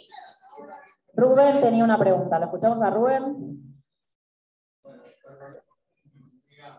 No, por favor. Pero cuando vos hablabas del pasado, él decía que había nacido en Ucrania. Y en Ucrania nació Guatemala. Es decir, nosotros tenemos un pasado afectivo también, a pesar de las persecuciones. Con Ucrania, con Rusia. Es decir, no importa, y están.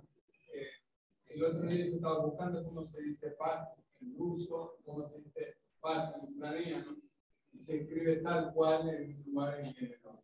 Porque es idioma cirílico, es el idioma que une. Sí. Por eso, entonces es como dices, como a mí idea de familia, pero para idea de primo, que son siempre desastrosas. Y también quedé cuando vos dijiste que Estados Unidos es un país en decadencia. Sí. Bueno, perdón, Natalio, acá a uno con una pregunta que hace acá Manuel. Dice, ¿cómo se ve la acción de Estados Unidos de acercarse a Venezuela para la compra de petróleo, a la cual Maduro hoy elogia? Bueno, la verdad que desde el punto de vista de los intereses latinoamericanos es una vergüenza. Es una vergüenza porque Estados Unidos está reculando esencialmente ante los demás. Sí, tiene una necesidad energética, aunque Estados Unidos se autoabastece de petróleo. Lo que pasa es que Estados Unidos no quiere sacar el petróleo de su tierra, lo quiere mantener como reserva estratégica para cuando el petróleo se agote, y las energías renovables llevan mucho tiempo hasta que se puedan reconstruir y mover todo el mundo con energías renovables, y prefiere guardar esas energías en formato de carbón y petróleo y no usarlas. Estados Unidos ha decidido abastecerse de petróleo canadiense y venezolano. El hecho que haya decidido abastecerse de petróleo Venezuela implica dos cosas. Uno, una vergüenza. Y segundo, una necesidad estratégica. Porque el petróleo venezolano está vendiéndose muy barato, porque Venezuela está en una situación de crisis económica brutal por la política del inmaduro que gobierna ese país. Y por lo tanto, evidentemente, no tiene forma de refinarlo. En cambio, Estados Unidos sí tiene forma de refinarlo. Comprar el petróleo barato venezolano, refinarlo y olvidarse de las sanciones que Estados Unidos tenía con Venezuela. Eso se llama realpolitik. Da asco, da espanto, pero se llama realpolitik. Y lo mismo puede llegar a pasar con Irán. En el marco de las sanciones que Irán sufrió de parte de Estados Unidos, está también el corte de abastecimiento petrolero a través de terceras empresas. Ahora, si se llega a un acuerdo con Irán, Estados Unidos va a levantar esas restricciones. Y eso nos va a afectar también, ¿saben en qué? En el tema de la AMIA, porque va a levantar restricciones personales a varios de los asesinos que llevaron a cabo los atentados contra la AMIA, que tenían sus cuentas embargadas. Mohsen Rabbani y Ahmed Rezai, les va a levantar las sanciones. Y por lo tanto los muchachos van a poder gozar de la fortuna hasta lo que quede el resto de sus vidas. O sea que de repente los que eran terroristas malos y malditos y malvados se transformaron en socios por la necesidad. Como dice el refrán, la necesidad tiene cara de hereje, ¿no? Bueno, la necesidad tiene cara de hereje. Estados Unidos ahora va a redefinir qué es un buen terrorista, qué es un mal terrorista, que Maduro hasta ayer era un hombre muy malo, y ahora va a empezar a ser un hombre un poco menos malo, porque hace falta para sus propios intereses. ¿Por qué dije que Estados Unidos está en decadencia? No me refiero a una decadencia económica, no me refiero a una decadencia intelectual, no me refiero a una decadencia tecnológica, me refiero a una decadencia geopolítica. Me refiero a un retiro de Estados Unidos de los escenarios en los cuales tuvo un lugar importante. Por ejemplo, el Medio Oriente. En el Medio Oriente vemos una presencia mayor de Rusia y de Irán y de Turquía como reemplazantes del poder norteamericano. Si vamos más lejos, lo que pasó en Afganistán después de 20 años fue, salvando las distancias, un Vietnam deshonroso, porque evidentemente había que buscar otra forma de retirarse de Afganistán y no dejar a los pobres afganos que se cuelguen de los aviones porque los talibanes venían a matarlos y porque además de los talibanes está el ISIS, que quiere matar a los talibanes, y seguramente dentro del ISIS hay otro peor todavía para matar al que está allí. La retirada norteamericana de la OTAN no fue planificada, no fue adecuada y lo va a pagar muy caro también Biden cuando haya elecciones porque ha sido muy humillante. El norteamericano es muy orgulloso en este sentido y si bien no quiere las intervenciones militares, pero tampoco quiere que estas retiradas norteamericanas precipitadas que diluyen al mundo en general. Por otro lado, cuando estaba Trump en el poder, Trump decía, la OTAN, que se arregle, problema de ustedes. Estados Unidos no tiene por qué mantenerlo. ¿Quieren defenderse de Rusia o de otros? Pongan presupuesto, aumenten su presupuesto y arréglense. Vino Biden y dijo, no, la OTAN hay que volver a reciclarla y Estados Unidos tiene un rol importante porque ya vemos que Rusia es un país complicado. De allí que la OTAN haya aprendido un poco la lección. Por primera vez en la historia, países como Suecia o Suiza rompen su neutralidad y aportan elementos militares a Ucrania. Es increíble, es realmente increíble. Si ustedes preguntaban qué países europeos fueron neutrales hasta la Segunda Guerra Mundial, Suecia y Suiza fueron países neutrales, completamente al igual que Turquía en la Segunda Guerra Mundial, España y Portugal en la Segunda Guerra Mundial. Así que evidentemente es notable el temor que la invasión de Putin a Ucrania ha despertado en toda Europa, porque toda Europa piensa que Putin no frena acá y que hace falta frenarlo de alguna manera, y que el pobre ucraniano que ahora está escapando con un hijo en una mano y con un bolso en el otro, o la mamá y el hijo van caminando hacia un tren, etcétera, etcétera, el pueblo ucraniano escucha en algún lugar que Estados Unidos y que Europa endurecieron las sanciones económicas hacia Rusia.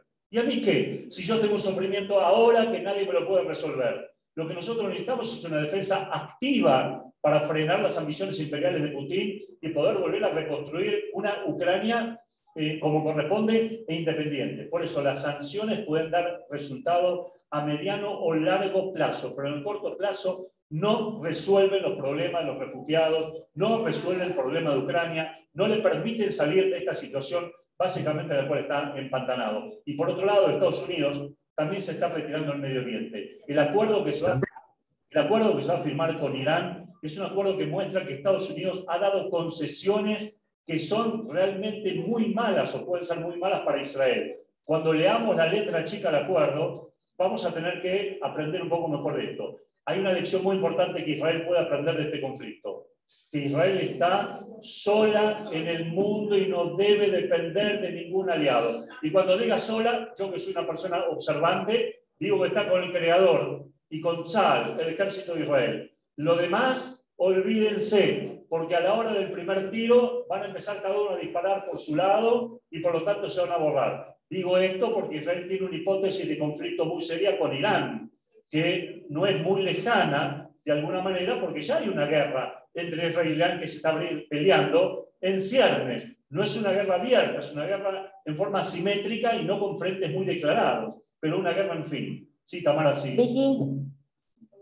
Sí. Bueno, justamente con lo que estás diciendo vos, te voy a preguntar si la inteligencia de Israel es muy importante para presentar al movimiento que está ahora usando esta guerra.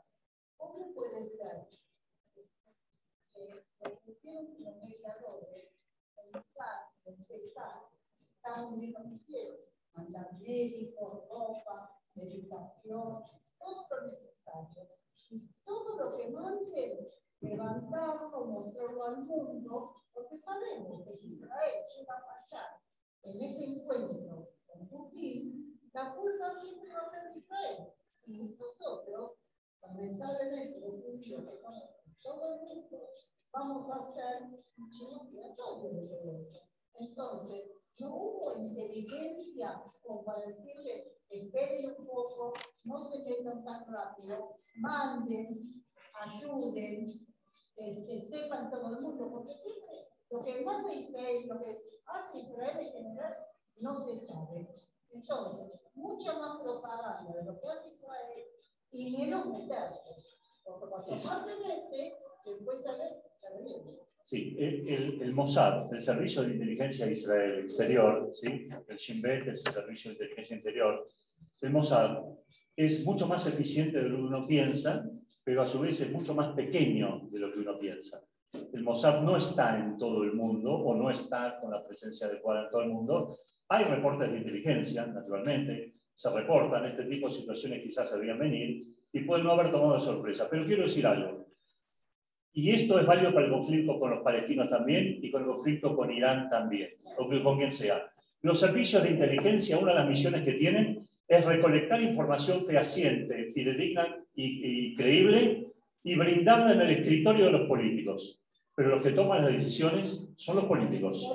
Y eso no podemos olvidarnos, que las decisiones las toman los políticos. Entonces, los políticos israelíes, en este caso, habrán evaluado o no cuál es la conveniencia. Si a mí me preguntan, si yo hubiera sido en este momento el premier israelí o un miembro del gabinete de Israel, digo lo siguiente: me olvido de las peleas y que en la oposición está Netanyahu y lo pongo en un avión y lo envío a Rusia ya mismo, en forma inmediata, para encontrar un escenario por lo menos de bajar el voltaje militar a este tipo de situación. Netanyahu tiene la cintura política que tiene. Lo que pasa es que en Israel hay una coalición de gobierno que gobierna Israel no porque sea mayoritaria, sino porque se han unido porque odian a Netanyahu. Y Netanyahu se ha ganado motivos para el odio, no voy a decir que no, se los ha ganado. Entonces, evidentemente, ahí tenemos ya un choque y un problema interno. Bennett sabe muy bien que lo ideal hubiera sido que viaje Netanyahu. Pero si Bennett deja viajar a Netanyahu y se produce algún resultado positivo por esa negociación, no se produce más la rotación de gobierno, cae en 2 años este gobierno, hay nuevas elecciones y Likud gana y quizá Netanyahu está en un nuevo mandato. Pero esto es una hipótesis y una conjetura, porque Netanyahu finalmente no pudo ir. No alcanzó. No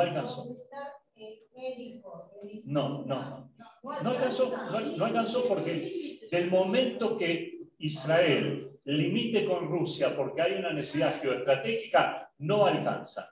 La verdad que no alcanzó. Rusia puede entender que brinden ayuda humanitaria, toda la que quiera. Israel puede enviar 100 aviones, si quiere, para ayudar a los ucranianos heridos. Pero no puede enviar un solo revólver. Nada, ni una bala. Es lo mismo que hacen todos los países. Bueno, es lo mismo que hacen todos los países. Israel se tiene que meter en algo. Porque también Israel tiene que mostrar ante Occidente que Israel está con el dolor del pueblo ucraniano. Porque si no, evidentemente, el mundo le va a reprochar mañana de que Israel se quedó de brazos cruzados, no hizo nada, y eso es sospechosamente una actitud claramente pro-Putin, pro-rusa. Entonces, Israel necesita forzosamente, y ante cada crisis humanitaria lo ha hecho, enviar ayuda, enviar su conocimiento, enviar sus médicos para que tengan una presencia activa, además de ser una puerta organizativa para organizar la alianza futura de los judíos ucranianos. Hoy hay en la agencia judía en Israel un departamento especial que se abrió para trabajar especialmente con la alianza ucraniana. No les estoy diciendo que se esperan de un día para el otro que los 100.000 judíos ucranianos hagan alianza, pero se está esperando ya a la brevedad prácticamente que por lo menos 20.000 judíos ucranianos hagan alianza en forma inmediata casi. Y esto no es muy fácil, obviamente, para Israel en este contexto, donde también hay una alianza de otros lugares del mundo y donde el país atraviesa una crisis también económica saliendo del COVID y donde no le sobran tampoco recursos. Así que hay que moverse con un criterio y un equilibrio sumamente difícil. Israel está en un rol de equilibrista sumamente delicado en este conflicto y tiene que cuidarlo cada medida, cada paso, cada declaración que dé debe ser mesurada, pensada, meditada 2 veces, porque una actitud más cercana a Putin podría lesionar la relación con Estados Unidos y el mundo occidental, y eso Israel no se lo puede permitir de ninguna manera con un conflicto en vistas con Irán. En un contexto pacifista sí, pero en un contexto de vista de un conflicto con Irán. Sí, Tamara, vos manejas. Cualquier cantidad de aviones, como ya lo hizo en otras oportunidades, y llevó a muchos Yehudim y no Yehudim a Israel. Y no lo dice, sí, porque sí. Israel hace muchas cosas que no da la difusión al mundo.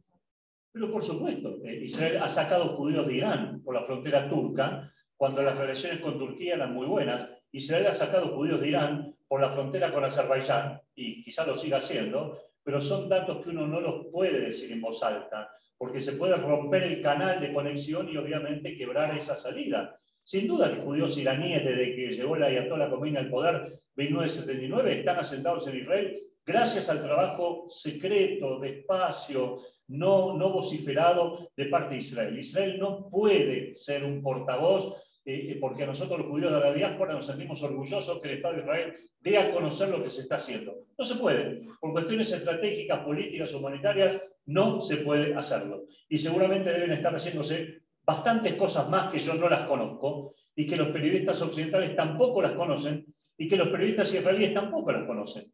Tratamos de analizar en el contexto con los elementos que tenemos a mano, a prueba, para saber hasta dónde y cómo puede moverse Israel en el conflicto. Mauri, ¿tenés una pregunta? Pauli, después. La amenaza de armas tácticas de Turquía. Sí. ¿Eso no habrá dicho nada o fue capaz? No, yo antes dije que no creo de ninguna manera de que Putin apele a la utilización de armas tácticas. Desde ya que estoy seguro que no va a apelar al uso de armas atómicas mucho más poderosas. Es decir, misiles intercontinentales de un lugar para el otro o disparar misiles sobre...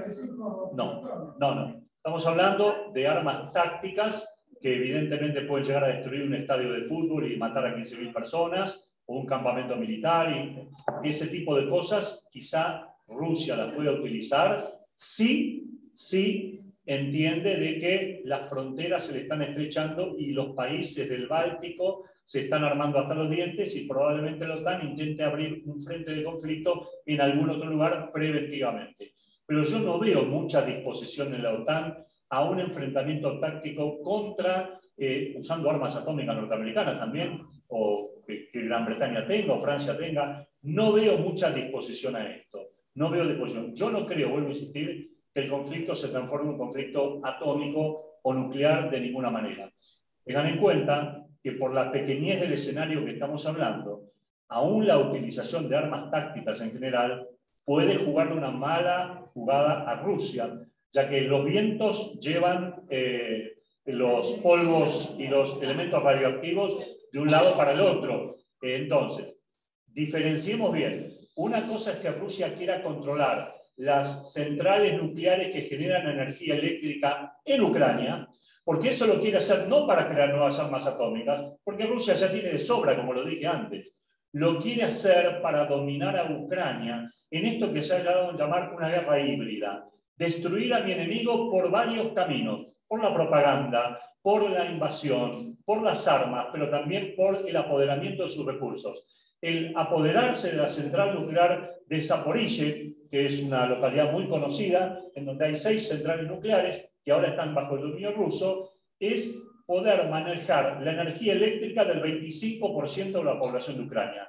Quiere decir que 1 de cada 4 ucranianos se puede quedar sin luz mañana si los rusos le dicen a los operadores, baja la palanca.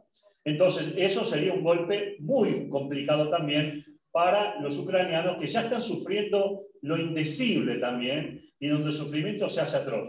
Y una cuestión más que quiero decir.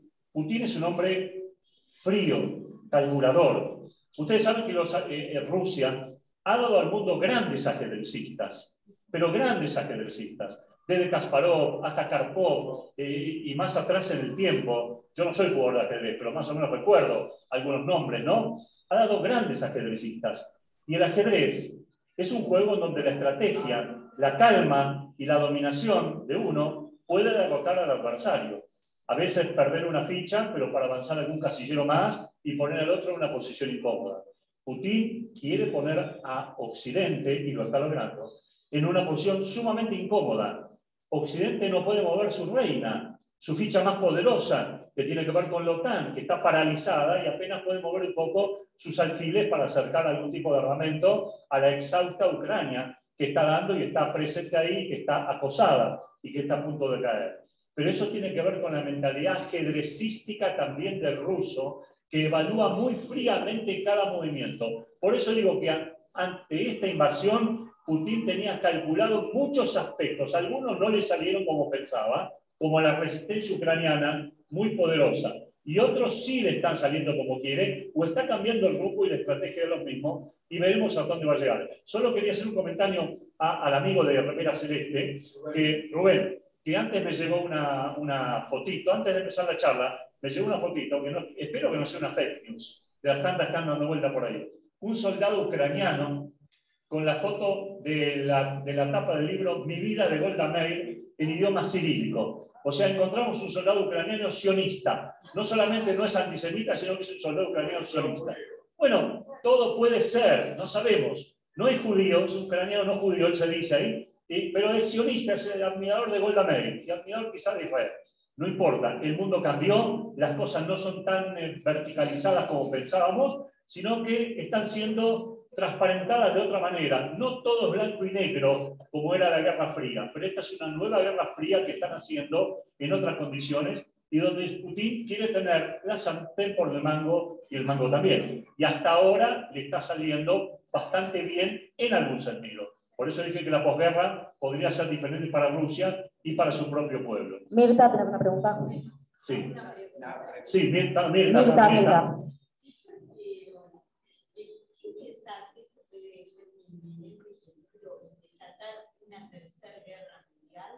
No, yo no creo de ninguna manera que este escenario desemboque en una tercera guerra mundial. No porque esa tercera guerra mundial no va a beneficiar a nadie, mucho menos a Europa. Europa, si sacamos a Ucrania en su extensión y a Rusia en su extensión, es un continente pequeño, un continente pequeño. Dinamarca es un país grande porque domina Groenlandia, que es una isla gigantesca pero despoblada, solo que tiene recursos. Alemania no es un país muy grande. La Gran Bretaña es una isla grande, pero tampoco es muy importante. Francia tampoco es poderosa desde el punto de vista digo cualitativamente, de riquezas, sino que son países muy dependientes de materias primas exteriores. Lo que sí pienso, lo que sí creo, que si hay una lección que van a aprender de esta guerra, es que se van a acelerar la creación de recursos energéticos no contaminantes para terminar con la dependencia energética de otros países. Eso puede ser algo positivo en esta guerra tan alocada que estamos viviendo. Alemania va a aprender. Miren, ¿cuándo fue? ¿Después de Chernobyl o después? ¿Cuándo fue? No me acuerdo ahora. Bueno, no, fue después de la primera guerra del Golfo. O la segunda, no me acuerdo bien, pero no importa. Lo que importa es el hecho. Después del terremoto en Japón. ¿Se acuerdan que en Japón hubo un terremoto en el 2004-2005 y que un reactor nuclear también estuvo al borde de la explosión, se inundó, etcétera, etcétera? Francia tomó la actitud de cerrar todos los reactores nucleares. Francia no tiene reactores nucleares activos. Alemania sí los tiene activos porque tiene una dependencia energética. Italia está buscando diversificar su energía también, y también España, porque son países que no tienen energía propia y necesitan obviamente construir otras fuentes energéticas. Y esto, claro, y esto puede ser algo muy interesante para Israel. Israel desde hace muchos años, junto con Chipre, con Grecia y con Italia, están buscando de financiar la construcción de un gasoducto que lleve gas que Israel ahora le sobra y que le vende a Jordania y Egipto y que pueda penetrar por Grecia y por Italia y abastecer al continente europeo. Esto para Israel sería una perla maravillosa y probablemente la situación actual genere que a corto o mediano plazo esto se produzca, solo que hay un problema. Ese problema se llama Turquía. Turquía no ve con buenos ojos que Israel haga un gasoducto que lleve energía directamente desde Israel hacia Italia, porque Turquía tiene sus propios gasoductos y oleoductos que llevan energía de países del Asia, Euroasia, hacia el continente europeo.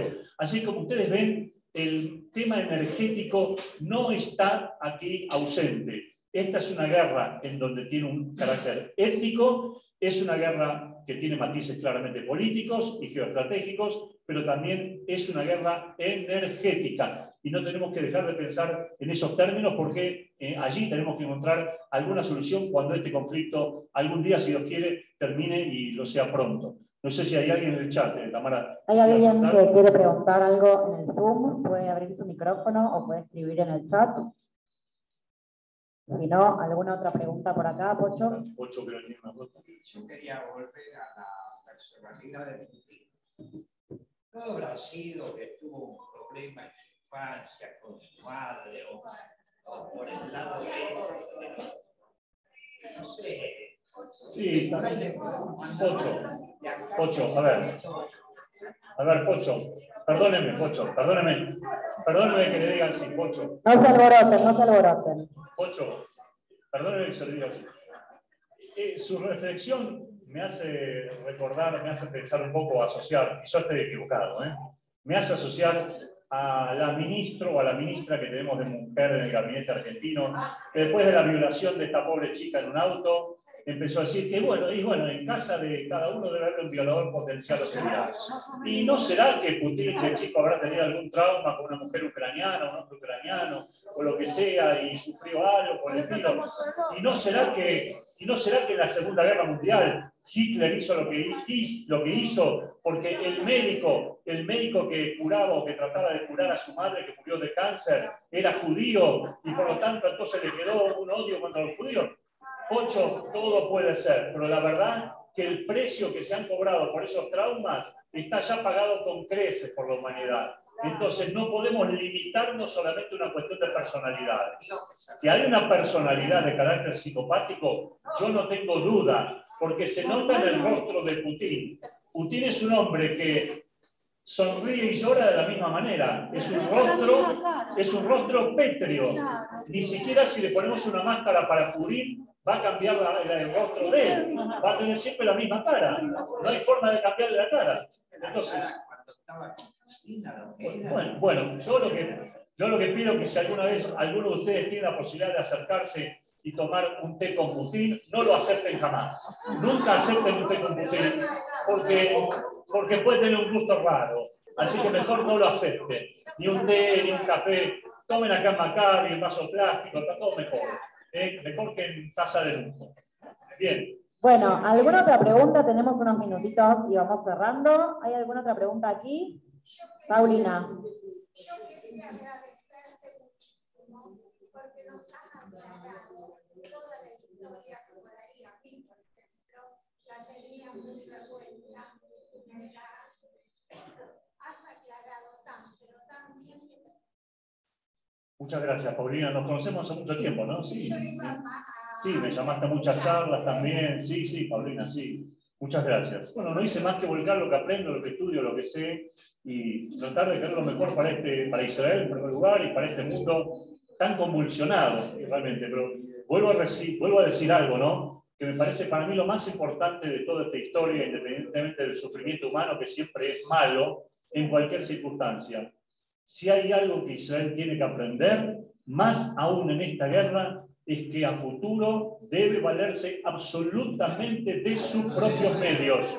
Nada de pensar en la ayuda económica de 3.800 millones de dólares que llegan de Estados Unidos y que ayudan a desarrollar el ejército israelí. Está todo muy lindo, está todo muy bien. Nada de pensar de que Alemania acaba de reforzar un pacto de defensa y que Alemania está al lado de Israel, porque las declaraciones son hermosas. Pero a la hora de la práctica, lo que se llama en geopolítica, la realpolitik, es decir, actuar por intereses que realmente me convienen a mi país, puede darse vuelta y jugarnos una muy mala pasada. Una muy mala pasada. Hay que tener en cuenta este tipo de situaciones y la Argentina también la tiene que tener en cuenta. Obviamente que la Argentina no tiene ningún rol en este conflicto y tiene un lugar totalmente periférico. Pero, tengan en cuenta, está muy lejos, sí, pero tengan en cuenta una cuestión. Argentina, aunque parezca mentira creerlo,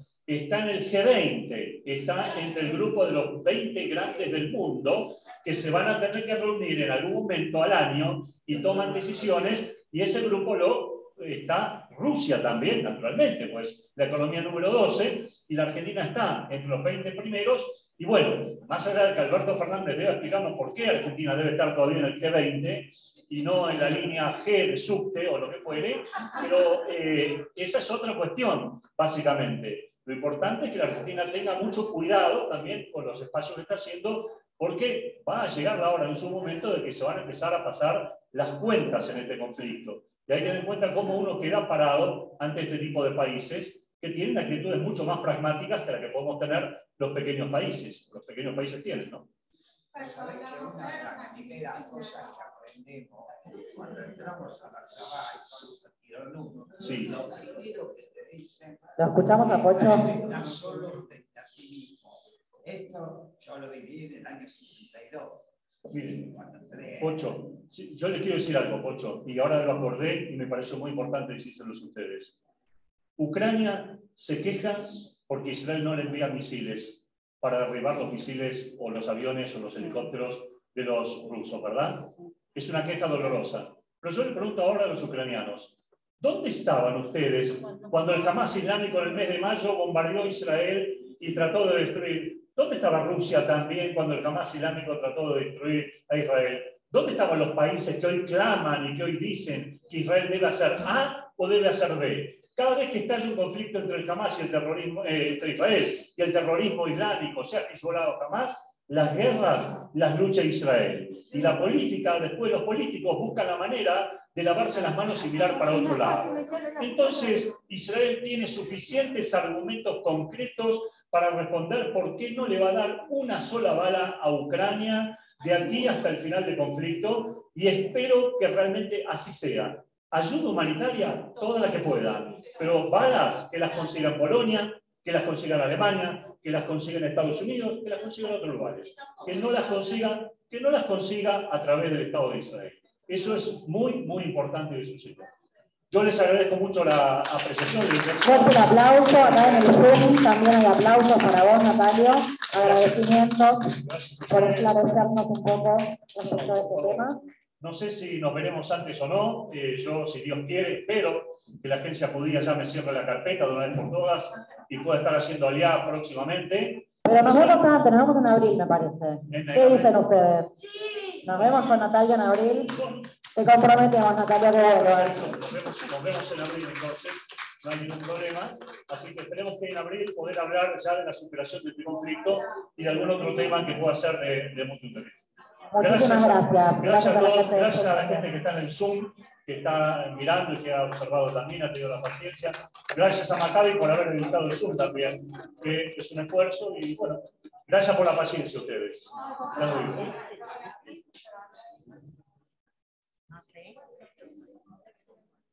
Y que tengamos realmente Purim Sameach, que se acerca, ¿no? Y que podamos utilizar todos máscaras de